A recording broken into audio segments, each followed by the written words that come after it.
పేదవాడి ఆత్మగౌరవం నిలపడం కోసం రానున్న ఎన్నికల్లోనూ కాంగ్రెస్ పార్టీనే గెలుస్తుందని మంత్రి పొంగులేటి శ్రీనివాసరెడ్డి వెల్లడించారు. భద్రాద్రి కొత్తగూడెం జిల్లా అశ్వారావుపేటలో 15 కోట్ల రూపాయలతో చేపట్టనున్న పలు అభివృద్ది కార్యక్రమాలకు మంత్రి పొంగులేటి శంకుస్థాపన చేశారు. స్థానిక ఎన్నికల్లో గెలిచిన అభ్యర్థులను సన్మానించారు. కాంగ్రెస్ ప్రభుత్వం పేదల ప్రభుత్వమని పునరుద్ఘాటించారు.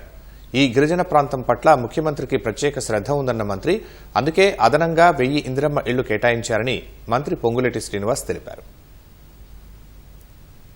గ్రామ పంచాయతీ ఎన్నికల్లో అత్యధికంగా 72% సర్పంచులు కాంగ్రెస్ పార్టీ బలపరిచిన సర్పంచుల్ని ఈ అశ్వారావుపేట నియోజకవర్గంలో గెలిపించుకోవడం జరిగింది.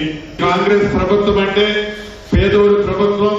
పేదవాడి కోసం, పేదవాడి కళ నెరవేర్చడం కోసం ఈ ప్రభుత్వం ఇప్పుడు కాదు, రాబోయే 3 సంవత్సరాలే కాదు, మళ్లీ ఎన్నికల్లో కూడా మీ దీవెనలతో ఇందిరమ్మ ప్రభుత్వమే వస్తుంది.